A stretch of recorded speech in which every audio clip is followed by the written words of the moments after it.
What's good, everybody? It's your boy Space City Steve. Look, don't forget to hit that subscribe button right here so you don't miss out on any 7th Hour productions. Hit that subscribe button right here. And remember, it ain't but 1, 2, 3, 4, 5, 6, 7th Hour, baby. Let's go. The 2026 biographical drama Michael, directed by Antoine Fuqua and starring Michael Jackson's nephew Jafaar Jackson as the King of Pop, covers Jackson's early life from the Jackson 5 era through the Bad Tour.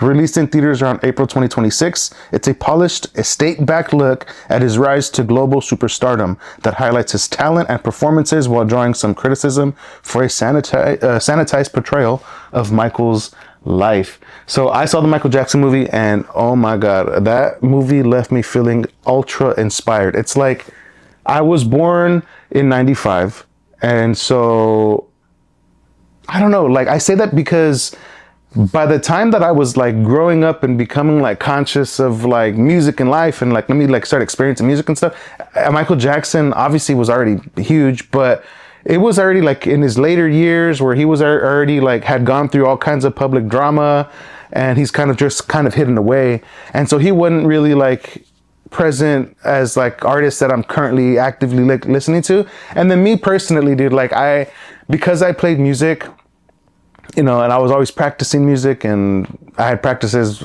like by myself and then practices with the band and the group, and always music everywhere.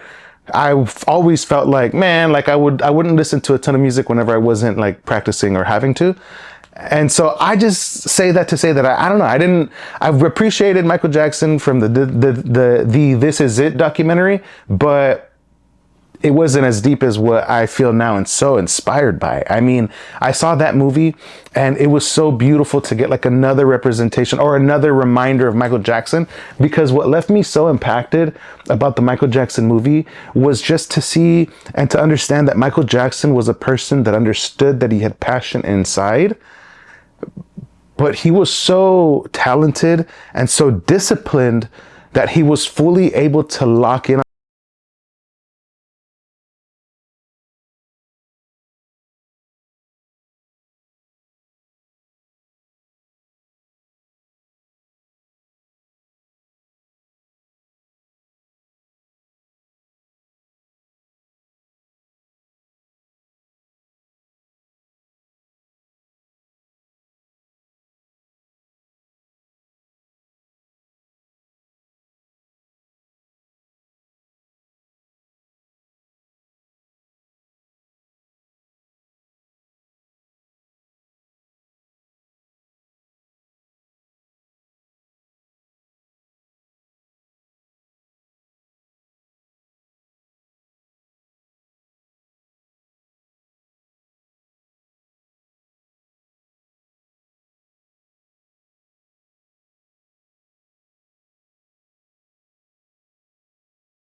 of like the preparation for the final tour that he was going to have, the This Is It tour, which he passed away before it was able to go into effect. 50 sold out shows in London in a matter of hours, bro.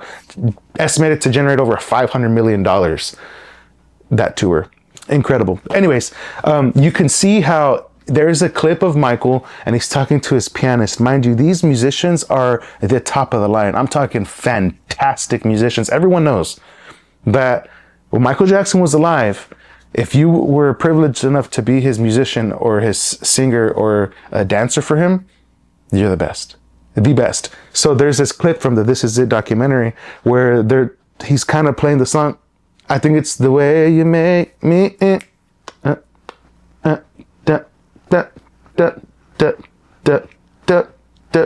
then what's crazy about it, he's playing it perfect, but Michael Jackson's kind of like, I don't know, I don't feel it. Like give me a little bit more syncopation, a little bit more like slightly offbeat to give it that little like give it a little bit of spunk, right? All right, he plays it a little bit more. He does what Michael's asking him to do, and then Michael goes into a different level of want, and he's pulling out of this musician. And he says, he's like, no, like, I just needed to feel, I just need you to put a little bit more kick to it. And it's funny because he's like, you know, you want a little bit more booty on that, Michael? He said booty. He said booty. That's my Michael Jackson impression. But anyway, so Michael starts to say like, no, like I wanted to sound like what it sounds like in the record. I want people to hear what they expect to hear. And you gotta understand, these musicians are the best. They're playing it perfect. But what he was asking of them is to play it with that feel. He was trying to pull out that sensation. And then all of a sudden he starts to kind of get it, right? They start communicating through it and okay, ready? Let's go.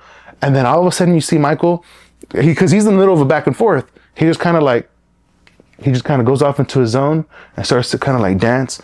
And I was talking about it. I'm like, bro, he literally took the beat for a spin. Like he was hearing the music. First of all, give me a little bit more of this. Okay, no, I need a little bit more of the unknown, a little bit more of the thing you can't quantify. Okay, finally gets it. He says, let me see. Let me take it for a little spin just to try to groove on it, dance on it. And then said, we'll get it right. For me, that moment is so impactful because of all the things I'm saying. It's like these musicians are fantastic. They're excellent musicians. But Michael is so precise and careful about what he needs to hear, because that's the difference. That's the difference between being an artist that can sell out a stadium versus an artist that can sell out a tour and have people passing out, bro. Like it's insane, dude. It's beautiful to see. I think the This Is It documentary is definitely one that you gotta watch. You gotta watch it. I mean, because it's the movie was awesome, and I truly enjoyed it. I think that it was awesome. It was cool to see. But if you watch This Is It documentary, you're watching Michael actually do it, like the actual Michael Jackson do it, which is freaking amazing. I'm so glad that Michael Jackson, there was enough of footage of his concerts and behind the scenes and stuff like that for us to be able to enjoy even now. But I thought that was awesome. So Michael isn't Michael without Joseph, low key. But let me see what else I think. Jafar's Michael. I put that as my little like thing to remember. I want to hear who is Jafaar Jackson's Michael. And what I mean by that is that like we all know who Michael Jackson is. We appreciate his music. We're fans. We're excited about whatever. We know the albums and the storylines. And I mean, yeah, it's the regular. He's a famous guy. The parasocial relationship. We think we know who he is, and so we have this feeling of entitlement towards Michael. But I want to know who Jafaar Jackson knows as Michael Jackson. He knows a different Michael. He knows a different Michael. Well, hopefully, that's the thing. Hopefully, it doesn't sound like, from the interviews that I've seen, it doesn't sound like he knows too much about him. But he knows a version of him, and that's what I want to know. I want to know the version that he feels, because I've been seeing, obviously, Jafar's been on a press tour promoting the movie, but like throughout this press tour, you see like folks trying to like almost like school him on like, oh yeah, like, oh, it's okay that you don't know, like we get that, you were a kid. Let me tell you, this was impactful because of this, and this was culturally important because of that. And Michael did no, like let's not define what Michael is to him. Like I'm curious and excited to know. Okay, where was I at?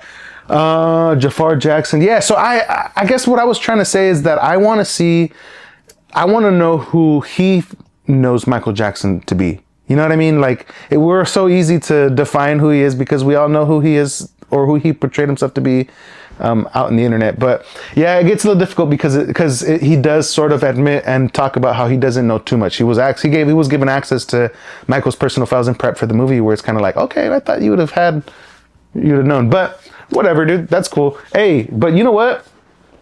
What about what is it, Fabio? Is it Fabio, the guy who feels entitled to the image of Michael Jackson, bro? There's some clips of this impersonator of Michael Jackson, and I think that he felt kind of like slighted when he wasn't asked to portray Michael in the movie, because he feels like he looks more like him and he knows more of his micro movements and stuff. But hey, if you want to portray Michael Jackson, you got to have some pep in your step, pops. You got to have some of that little move, some of that swagger, because it kind of don't look like that impersonator got that swag to him. You know what I'm saying? He don't look like he got that ability to kind of pop it and drop it and then, you know what I'm saying?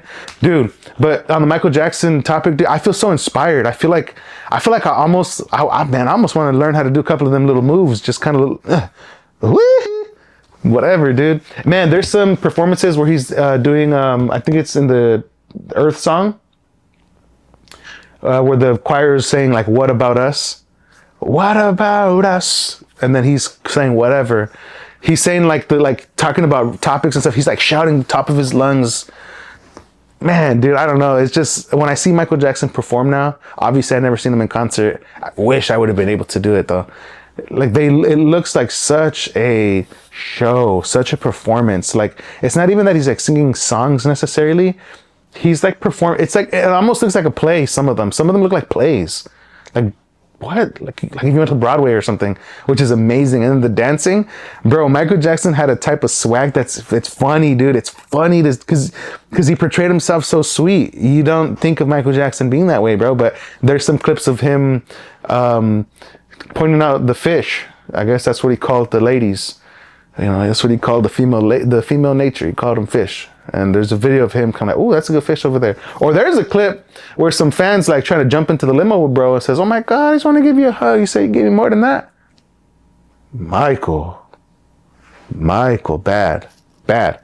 Which is funny to see because I don't know. I just never got that that portrayal of him, bro. It's funny, but man, dude, bro's a passionate guy, dude. Freaking A. Or the other clip of Michael shopping for stuff, and he's talking about those, and I want those, 2 of those. The for sale means they're mine. And oh yeah, Michael, good choice. They're only 250,000 each, and it's like, oh, we're getting 2 of those, and those over there, and we want these and those, and what? Or Chris Tucker and his impersonations of Michael Jackson are funny, dude. They're funny. I don't even want to try to. I can't do that. But they're funny, dude. But yeah, dude. Some of his choreograph for the song "Dangerous," I'm like, dude, it's like smooth. The ability to like, oh, dude, I love it, man. I love it. I'm inspired by that, dude. And I feel that we have a little bit of that. I mean, you can see the folks that he was able to inspire. Like Kanye, you see about Kanye, man, I also love like what Kanye does. He's just in control of his entire show, like the music, and he knows his music left and right, and he knows the theory behind the actual music. Like I don't know, it's cool. So I felt so inspired. Another thing that I want to say, and this you can kind of sort of get from the This Is It documentary. Well, that tour was being directed and produced by Kenny Ortega. Kenny Ortega is the producer, the mind behind High School Musical. And so when This Is It was happening, that's fresh off of High School Musical. And you gotta try to let me set this context up. High School Musical, when that was fresh, was like a massive hit. And it was culturally relevant everywhere. Like Zac Efron, dude, the whole thing. We're so fly. That was big time. And so fresh off of that, he's producing This Is It, and I loved to see that role. I mean, just that look behind the scenes. Kenny Ortega was kind of able to capture the vision of what Michael wanted, and then from there, protect the integrity of what he believed Michael wanted to see, feel, experience, and whatever. And then relay that message to the crew, the camera operators, the lights, sound, whatever. So he was the guy to let Michael, be great, be in your element, be a star, do whatever you need to do to get in your mode. Let me figure this, whatever you need out, and then relay that message in the technical terms, not the fancy creative, oh my gosh, like give me more sizzle. No, hey, add a little bit more. You know what I mean? Like he was the interpreter for Michael, and it was awesome to see that because I don't know, like I just like to see, I love to see and understand how things work. And so when you look at the team that it takes to do a Michael Jackson performance and not just the number of people, because you're gonna need numbers and manpower, but you need folks that also have it. Like I think about Kenny Ortega, bro has it, whatever that is. And it's not that he has it because he's gonna go and perform a song and like wow you in that way.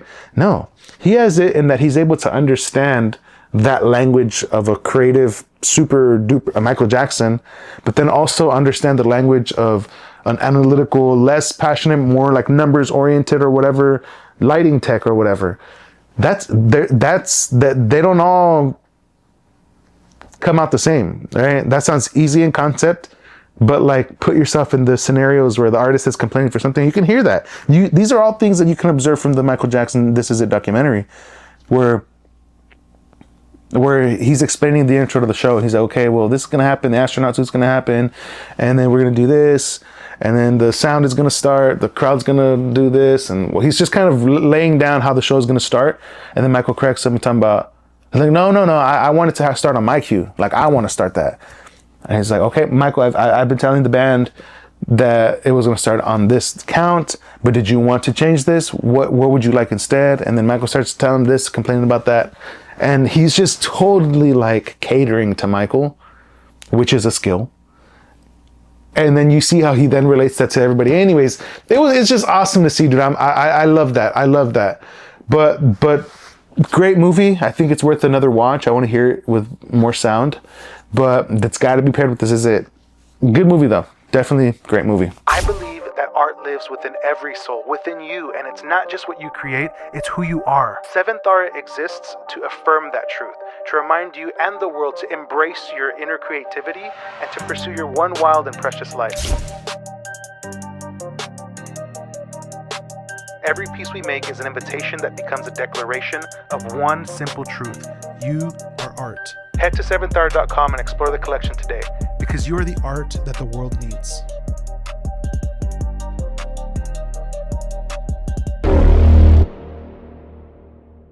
I believe that art lives within every soul, within you, and it's not just what you create, it's who you are. SEVENTHAURA exists to affirm that truth, to remind you and the world to embrace your inner creativity and to pursue your one wild and precious life. Every piece we make is an invitation that becomes a declaration of one simple truth. You are art. Head to SEVENTHAURA.com and explore the collection today, because you're the art that the world needs.